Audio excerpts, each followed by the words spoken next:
दोस्तों, आज हम आपको ड्यूल स्टार्टर के बारे में बताएंगे और इस वीडियो के से हम आपको ऐसा बताएंगे जो आप ज़िंदगी में कभी नहीं भूलेंगे।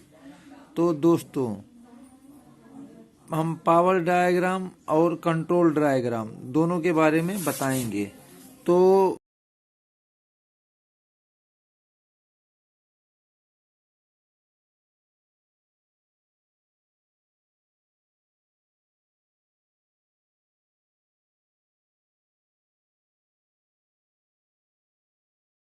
Number 1, power diagram.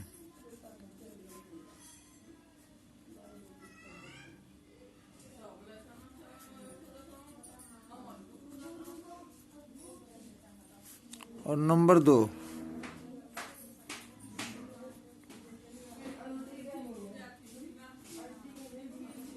डायग्राम। तो दोस्तों, हम बताते हैं आपको, ये हमारे 3 फेस होते हैं, आर वाई बी। ठीक है दोस्तों, किसी भी इलेक्ट्रिकल इंस्ट्रूमेंट जो हमारे इंडस्ट्रीज में चलते हैं वो 3 फेस पे चलते हैं।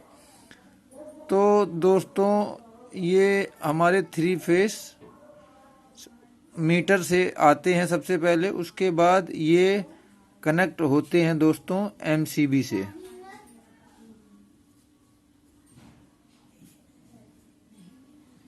ये एमसीबी से कनेक्ट होंगे। ये दोस्तों, ये एमसीबी से कनेक्ट हो रहे हैं। हम आपको ये सिंपल बताएंगे आसान तरीके से, जो आप आसानी से समझ जाएंगे। ये कनेक्ट हुए एमसीबी से। एमसीबी के कनेक्ट होने के बाद ये हमारे कनेक्ट होंगे कॉन्टेक्टर में।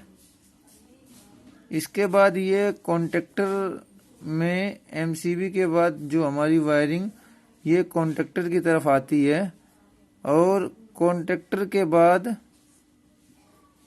ये कॉन्टेक्टर, और कॉन्टेक्टर के बाद हम ये इसको ओवरलोड रिले में सप्लाई को देते हैं। यही हमारा मेथड होता है। और उसके बाद ये नीचे आपका मोटर का सिंबल हो गया। तो दोस्तों, जैसा कि आर वाई बी 3 फेस हुए, तीनों फेस ये सीधे एमसीबी से कनेक्ट हुए। ये हमारी एमसीबी, ये हमारा CONT कॉन्टेक्टर, और ये हमारा ओवरलोड रिले, और ये हमारी मोटर। तो दोस्तों, ये आपने पावर डायग्राम देखा और मेरे ख्याल से आप इसके बारे में समझ गए होंगे। बाकी मैं अगली अपनी वीडियो में इसके बारे में विस्तार से बताऊंगा और सर्किट बना के कॉन्टेक्टर, ओवरलोड रिले सब कुछ लगा के तब दिखाऊंगा। दोस्तों, अब हम इसके बाद आपको बताएंगे कंट्रोल डायग्राम के बारे में। तो दोस्तों, सबसे पहले आर फेस,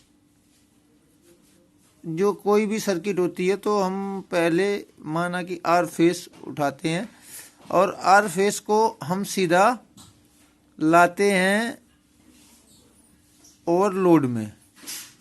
ये ओवरलोड का सिंबल अभी मैंने जैसे आपको बताया था, ओवरलोड में।